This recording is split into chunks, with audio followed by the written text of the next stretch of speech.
આજે આપણે બનાવીશું મુંબઈ સ્ટાઇલ વડાપાવ। આપણે જ્યારે પણ વડાપાવનું નામ લઈએ છીએ ત્યારે મુંબઈના વડાપાવ જ યાદ આવે છે, કેમ કે મુંબઈના વડાપાવ બહુ જ પ્રખ્યાત છે।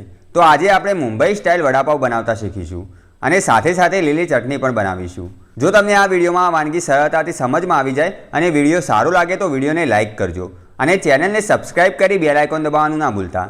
આનાથી શું થશે કે જ્યારે પણ હું નવો વિડીયો અપલોડ કરીશ ત્યારે તમને તરત જ નોટિફિકેશન મળી જશે। તો ચાલો વડાપાવ બનાવવાનું શરૂ કરીએ। મિત્રો, હું છું મુખ્તાર હુસૈન અને સ્વાગત છે તમારું આપણી આ મનપસંદ વાનગીઓ બનાવતી ગુજરાતી યુટ્યુબ ચેનલ પર।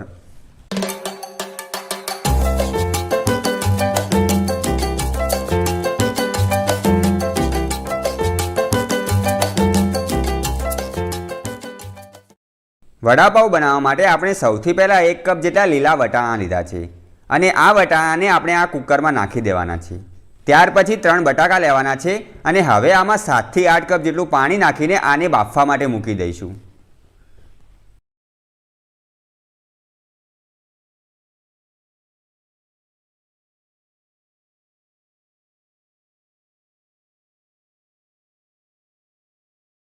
જ્યાર સુધી આ બફાય છે ત્યાર સુધી આપણે લીલી ચટણી તૈયાર કરી લઈએ।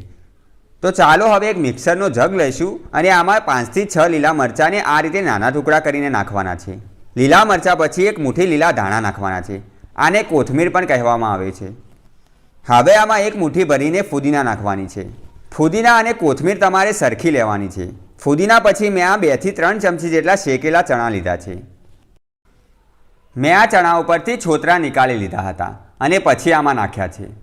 હવે આમાં અડધી ચમચી જેટલું જીરું નાખીશું અને જીરું નાખ્યા પછી અડધી ચમચીથી પણ થોડુંક ઓછું મીઠું નાખીશું। મીઠું તમે તમારા સ્વાદ પ્રમાણે નાખી શકો છો। હવે આમાં 2 થી 3 ચમચી જેટલું પાણી નાખવાનું છે। તમારે પાણી વધારે નાખવાનું નથી, બસ ચટણી બરાબર પીસાઈ જાય તેટલું જ પાણી નાખવાનું છે। આને વધારે પાતળી નથી કરવાની। હવે આને બરાબર પીસી લેવાનું છે। જુઓ મિત્રો, આપણી ચટણી તો બરાબર પીસાઈને તૈયાર થઈ ગઈ છે। તો હવે મેં બટાકા અને વટાણાને બાફીને એક થાળીમાં લઈ લીધા છે અને હા મિત્રો, મેં બટાકા ઉપરથી છાલ પણ નીકાળી લીધી હતી। હવે આને મેશર વડે મેશ કરી લેવાના છે, એટલે કે તમારે આને આ રીતે ભાંગી લેવાના છે।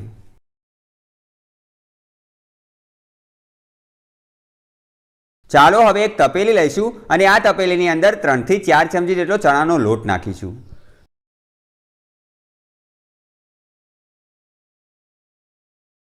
હવે આમાં મીઠું સ્વાદ પ્રમાણે નાખવાનું છે। મીઠું નાખ્યા પછી 1 ચપટી જેટલો ખાવાનો સોડા નાખીશું। અમુક લોકો આને ખારા તરીકે પણ ઓળખે છે। આ વધારે નાખવાનો નથી, બસ તમારે 1 ચપટી જેટલો જ નાખવાનો છે। જો વધારે નાખશો તો તમારા વડા ફાટી જશે અને બરાબર થશે નહીં। તો તમારે આને 1 ચપટી જેટલો જ નાખવાનો છે, જેનાથી આપણા વડા સરસ રીતે ફૂલશે। હવે આ બધાને બરાબર મેળવી દેવાનું છે અને ત્યાર પછી પાણી નાખીને એકદમ ઘાટું મિશ્રણ તૈયાર કરવાનું છે। તમારે આમાં કંઈ પણ બીજા વધારાના મસાલા નાખવાની જરૂરત નથી। બસ મેં જે તમને કહ્યું કે ચણાનો લોટ, ખાવાનો સોડા અને મીઠું, બસ આટલું જ તમારે નાખવાનું છે। જુઓ, તમારે આ રીતનું કાઠું મિશ્રણ તૈયાર કરવાનું છે। આપણે મિશ્રણને થોડુંક કાઠું રાખવું પડશે, કેમ કે જો પાતળું રાખશો તો વડા ઉપર બરાબર ચોંટશે નહીં। ચાલો હવે આ મિશ્રણને સાઈડમાં મૂકી દઈશું અને હવે એક કડાઈ લઈશું અને કડાઈમાં 1 ચમચા જેટલું તેલ નાખીશું। હવે જેવું જ તેલ ગરમ થાય કે તરત જ તેમાં 1 ચપટી જેટલી હિંગ નાખવાની છે। હિંગ નાખ્યા પછી અડધી ચમચી જેટલી રાઈ અને અડધી ચમચી જેટલું જીરું નાખવાનું છે। હવે આ જીરાને 10 થી 15 સેકન્ડ સુધી ચડવવાનું છે અને ત્યાર પછી 6 થી 7 કડી પત્તા નાખવાના છે અને ગેસને મીડિયમ ફ્લેમ પર રાખવાનો છે। જ્યારે તમે કડી પત્તા નાખો ત્યારે તમારે તરત જ આની ઉપર ઢક્કણ ઢાંકી દેવાનું છે, કેમ કે કડી પત્તા આમાં નાખવાથી તેલના છાંટા ઉડશે। હવે આનું ઢક્કણ હટાવીને આમાં અડધી ચમચી જેટલી હળદર નાખીશું। હળદર પછી અડધી ચમચી જેટલું મીઠું નાખવાનું છે। મીઠું તમે તમારા સ્વાદ પ્રમાણે નાખી શકો છો। મીઠું નાખ્યા પછી તમારે તરત જ ગેસ બંધ કરી લેવાનું છે અને આમાં આપણે જે બટાકા અને વટાણાનું મિશ્રણ તૈયાર કર્યું હતું તે ઉમેરી દેવાનું છે। હવે આને બરાબર મેળવી લઈશું। મિત્રો, તમે જ્યારે હળદર અને મીઠું નાખો ત્યાર પછી તમારે તરત જ ગેસને બંધ કરી લેવાનો છે। જો તમે એમ નહીં કરો તો તમારો બધો મસાલો દાઝી જતા વાર નહીં થાય। આને બરાબર મેળવ્યા પછી આપણે જે લીલી ચટણી બનાવી હતી તે આમાં ઉમેરી દેવાની છે। આ લીલી ચટણી મેં 2 ચમચી જેટલી ઉમેરી છે, પણ તમારે જો વધારે નાખવી હોય તો નાખી શકો છો। મિત્રો, આ ચટણીથી આપણા વડાપાવ એકદમ ટેસ્ટી લાગશે। હવે આને બરાબર મેળવી દેવાની છે અને ત્યાર પછી આ મિશ્રણને એક પ્લેટમાં નીકાળી લઈશું અને આ મિશ્રણને થોડુંક ઠંડુ થવા દેવાનું છે, ત્યાર પછી જ વડા તળવાના છે.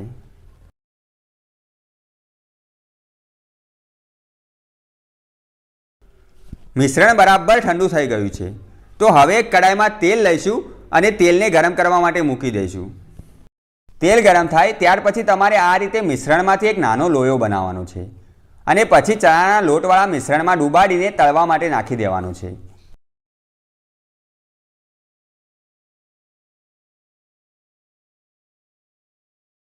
જુઓ, તમારે આ રીતે બધા વડા તળવા માટે નાખી દેવાના છે. તમારે કડાઈમાં 5 થી 6 વડા તળવા માટે જ નાખવાના છે. જો તમે વધારે પડતા વડા નાખશો તો જ્યારે જારા વડે વડાને ફેરવા જશો તો વડા તૂટવાનો ભય રહેશે. તો તમારે એકસાથે 5 થી 6 વડા જ તળવા માટે નાખવાના છે, જેથી તમે આ વડાને સરળતાથી તળી શકશો.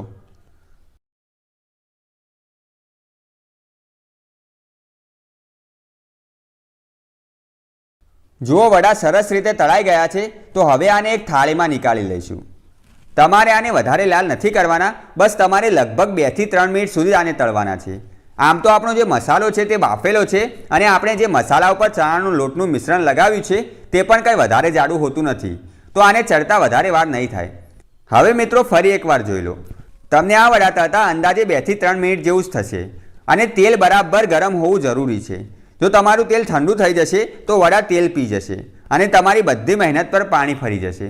અને જો તેલ વધારે ગરમ હશે તો તમારા વડા દાઝવા લાગશે. તો તમારું તેલ મીડિયમ ગરમ હોવું જરૂરી છે. જે રીતે આપણે ભજીયા તળવા માટે તેલ ગરમ રાખીએ છીએ તે રીતે તમારે આ તેલને ગરમ રાખવાનું છે.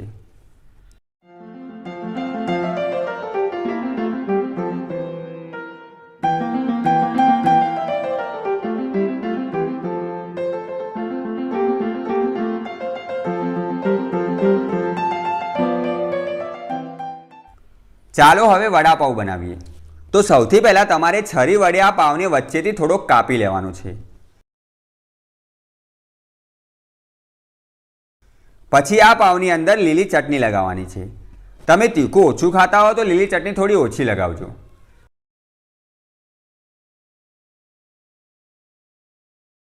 લીલી ચટણી પછી થોડોક ટામેટા સોસ નાખવાનું છે.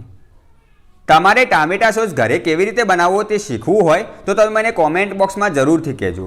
તમે જે બજારમાંથી ટામેટા સોસ લાવો છો તેના કરતાં તમને ઘરે બનાવેલો ટામેટા સોસ વધારે ભાવશે. હવે આની ઉપર એક વડું મૂકી દેવાનું છે અને ઉપરથી પાવને બંધ કરી લેવાનું છે. એકવાર ફરી જોઈ લો. સૌથી પહેલાં લીલી ચટણી સ્વાદ પ્રમાણે, ત્યાર પછી ટામેટા સોસ અને ત્યાર પછી વડા મૂકવાના છે. મિત્રો, બજારમાં અમુક જગ્યાએ 2 વડા અને 1 પાવ એ રીતે પણ વડાપાઉં મળે છે. તો મેં એ રીતે આ વડાપાઉંને બનાવ્યો છે. હવે આપણે આ વડાપાઉંને એક પ્લેટમાં સર્વ કરીશું. હવે તમારે વડાપાઉં સાથે ટામેટા સોસ પણ આપવાનું છે અને તેમાં થોડીક લીલી ચટણી પણ નાખવાની છે અને સાઈડમાં તળેલા મરચાં પણ ખાવા માટે આપી દેવાના છે. તો તમે આ ટામેટા સોસ અને લીલી ચટણીમાં વડાપાઉંને ડુબાડીને ખાશો તો તમને ખાવાની બહુ જ મજા આવશે. મિત્રો, આ પ્લેટની સજાવટ જોઈને તમારા મોઢામાં પાણી આવી ગયું હશે. તો હવે તમે પણ આ સરસ અને પરફેક્ટ રીતે વડાપાઉં બનાવીને ઘરે ટેસ્ટ કરો. જો તમે એકવાર આ રીતે વડાપાઉં ઘરે બનાવીને ખાશો તો બજારવાળા વડાપાઉં પણ ભૂલી જશો. આ વાનગી વિશે તમારો કોઈ પણ પ્રશ્ન હોય તો તમે મને કોમેન્ટ બોક્સમાં પૂછી શકો છો. અને હવે તમે આગળ કઈ વાનગીઓ શીખવા માંગો છો તે તમે મને કોમેન્ટ બોક્સમાં જરૂરથી કહેજો. વિડીયો સારો લાગ્યો હોય તો વિડીયોને લાઇક કરજો અને આપણી આ ગુજરાતી ચેનલ પર પહેલીવાર આવ્યા હો તો ચેનલને સબસ્ક્રાઇબ કરી બેલ આઇકોન દબાવવાનું ના ભૂલતા. હવે તમે મને ઇન્સ્ટાગ્રામ પર ફોલો કરી શકો છો. મારા ઇન્સ્ટાગ્રામ પ્રોફાઇલની લિંક તમને નીચે ડિસ્ક્રિપ્શનમાં મળી જશે. ચાલો મિત્રો, ફરી મળીશું આવી જ મજાની વાનગી સાથે.